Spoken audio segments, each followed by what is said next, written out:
ये पहला क्वेश्चन है हमारा इसमें, आईडीबीआई की स्थापना किस वर्ष हुई थी? तो आईडीबीआई की स्थापना हुई थी 1964 में। 1964 में इसकी स्थापना हुई थी और इसका फुल फॉर्म है industrial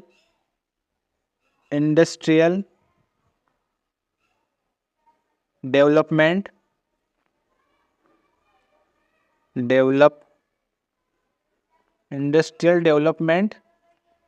bank of India. Bank of India.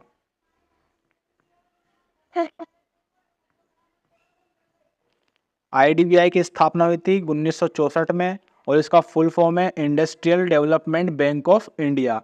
Next question देखिए, आकाश नीला दिखाई देने का कारण क्या है? आकाश हमें नीला क्यों दिखाई देता है जबकि वो काला है? तो हमें नीला दिखाई देने का कारण ये है प्रकाश का प्रकीर्णन। प्रकाश का प्रकीर्णन।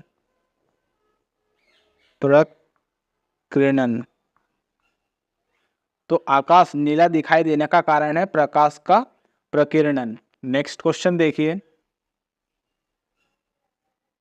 बलवंत राय मेहता समिति ने अपनी रिपोर्ट किस वर्ष दी? बलवंत राय मेहता समिति द्वारा त्रिस्तरीय पंचायत की स्थापना हुई थी और ये जो समिति रिपोर्ट दी थी वो दी थी 1957 में। 1957 में रिपोर्ट दी थी बलवंत राय मेहता समिति ने। नेक्स्ट क्वेश्चन देखिए, मध्य प्रदेश की कांवड़ जनजाति कौन सा नृत्य करती है? तो कांवड़ जनजाति पाई जाती है मध्य प्रदेश में और ये नृत्य करती है तेरह ताली। तेरह ताली। तो मध्य प्रदेश की कांवड़ जनजाति करती है तेरह ताली नृत्य और ये जो नृत्य है तेरह ताली ये राजस्थान राज्य में मनाया जाता है, मतलब किया जाता है। राजस्थान। तो जो तेरह ताली नृत्य है ये राजस्थान राज्य में भी किया जाता है। नेक्स्ट है, बॉल बैडमिंटन में खिलाड़ियों की संख्या कितनी होती है? बॉल बैडमिंटन में खिलाड़ियों की संख्या होती है 5। तो हमारा राइट आंसर हो जाएगा 5 खिलाड़ी खेलते हैं बॉल बैडमिंटन। और एक होता है बास्केटबॉल। बास्केटबॉल। तो बास्केटबॉल में भी खिलाड़ियों की संख्या होती है 5। एक होता है वाटर पोलो।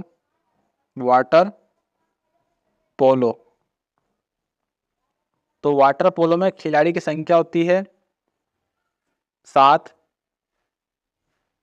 एक और लिखे इसमें बैडमिंटन।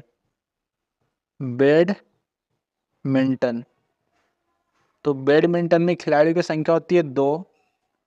एक और लिखना खो खो।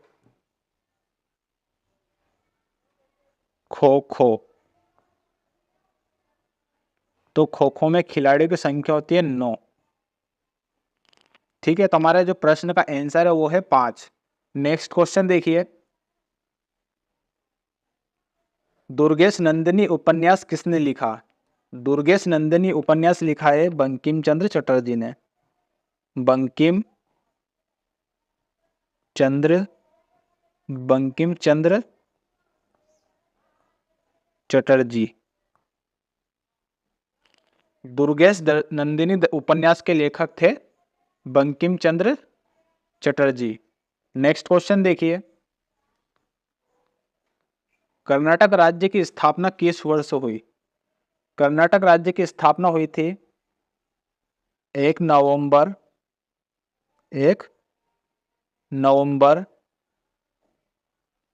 1956। 1 नवंबर 1956 में कर्नाटक राज्य की स्थापना हुई थी और इसी वर्ष और इसी दिन 3 राज्य की स्थापना और हुई थी, जैसे आंध्र प्रदेश,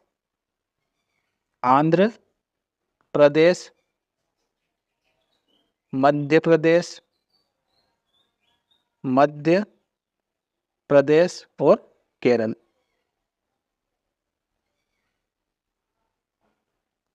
तो 1 नवंबर 1956 को कर्नाटक, आंध्र प्रदेश, मध्य प्रदेश और केरल राज्य की स्थापना हुई थी। नेक्स्ट है,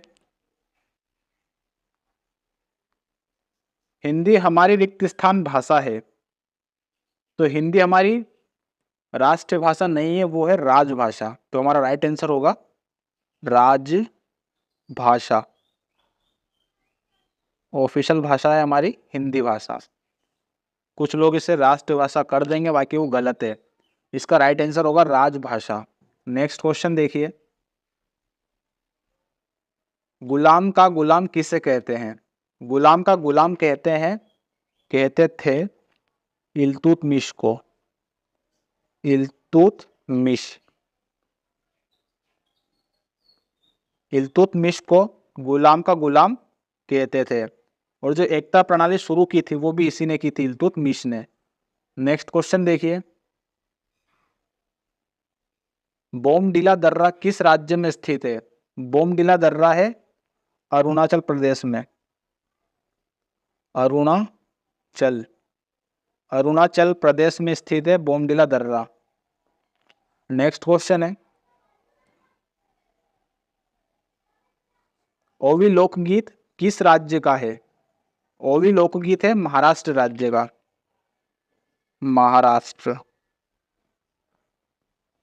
ओवी लोकगीत गाया जाता है महाराष्ट्र में। नेक्स्ट क्वेश्चन है, कृति सेनन किस शास्त्रीय नृत्य से संबंधित है? कृति सेनन का संबंध है कथक नृत्य से। कथक, और ये एक शास्त्रीय नृत्य है और ये किया जाता है उत्तर प्रदेश में।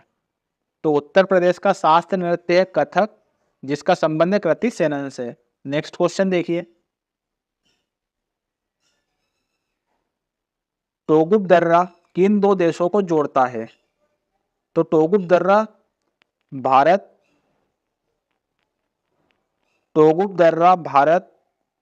और म्यांमार को जोड़ता है। म्यांमार।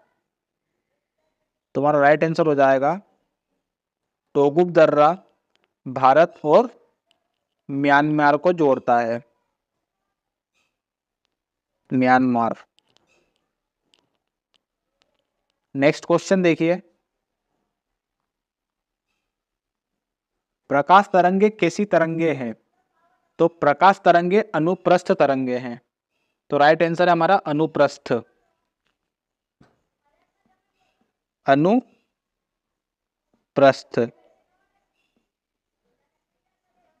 प्रकाश तरंगे अनुप्रस्थ तरंगे हैं। नेक्स्ट क्वेश्चन देखिए, कौन सी धातु अन्य धातु के साथ मिलकर अमलगम बनाती है? तो जो पारा होती है Hg, पारा, जो पारा धातु होती है वो अन्य धातु के साथ मिलकर अमलगम बनाती है। तुम्हारा राइट आंसर हो जाएगा प्रश्न का पारा। नेक्स्ट है, अम्लीय वर्षा में कौन सा अम्ल अधिक होता है? तो अम्लीय वर्षा में सल्फ्यूरिक अम्ल,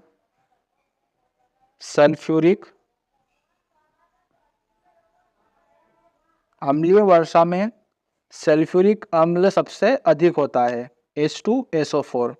इसका रासायनिक सूत्र है, रासायनिक सूत्र क्या, इसका ही सूत्र है H2SO4। एक सेकेंड रुकना। H2SO4 सल्फ्यूरिक अम्ल का सूत्र है H2SO4 और अम्लीय वर्षा में सबसे ज्यादा यही अम्ल पाया जाता है। नेक्स्ट क्वेश्चन है, बृहदेश्वर मंदिर किस राज्य में स्थित है? तो बृहदेश्वर मंदिर है तमिलनाडु राज्य में स्थित। तमिलनाडु। बृहदेश्वर मंदिर है तमिलनाडु राज्य में स्थित। और ये जो मंदिर है ये भगवान शिव को समर्पित है। भगवान शिव को समर्पित है।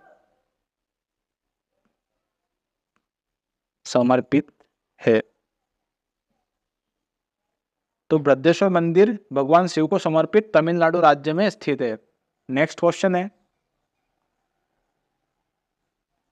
मेरी गीता पुस्तक के लेखक कौन है? मेरी गीता पुस्तक के लेखक है देवदत्त पटनायक। देवदत्त पटनायक।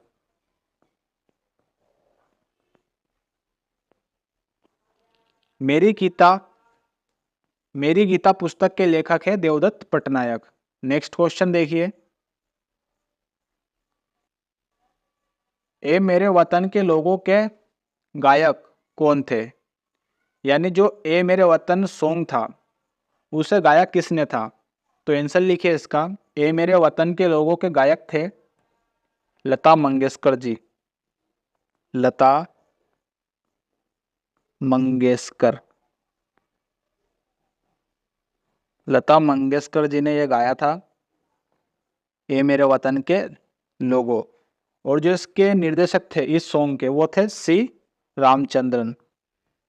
श्री रामचंद्र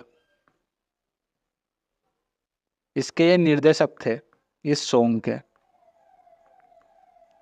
निर्देशक।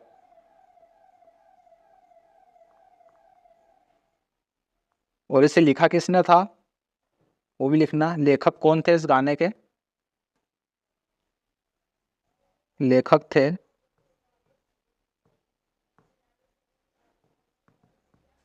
कवि प्रदीप। कवि प्रदीप। तो ए मेरे वतन के लोगों को गाया किसने था? लता मंगेशकर जी ने गाया था। और इसके निर्देशक कौन थे? श्री रामचंद्र इसके निर्देशक थे। और इस गाने को लिखा किसने था? कवि प्रदीप ने लिखा था। नेक्स्ट क्वेश्चन है, अमन सहरावत का किस खेल से संबंधित है? तो अमन सहरावत का कुश्ती खेल से संबंधित है। कुश्ती। अमन सहरावत कुश्ती खेल से संबंधित है। और इन्होंने 2022 में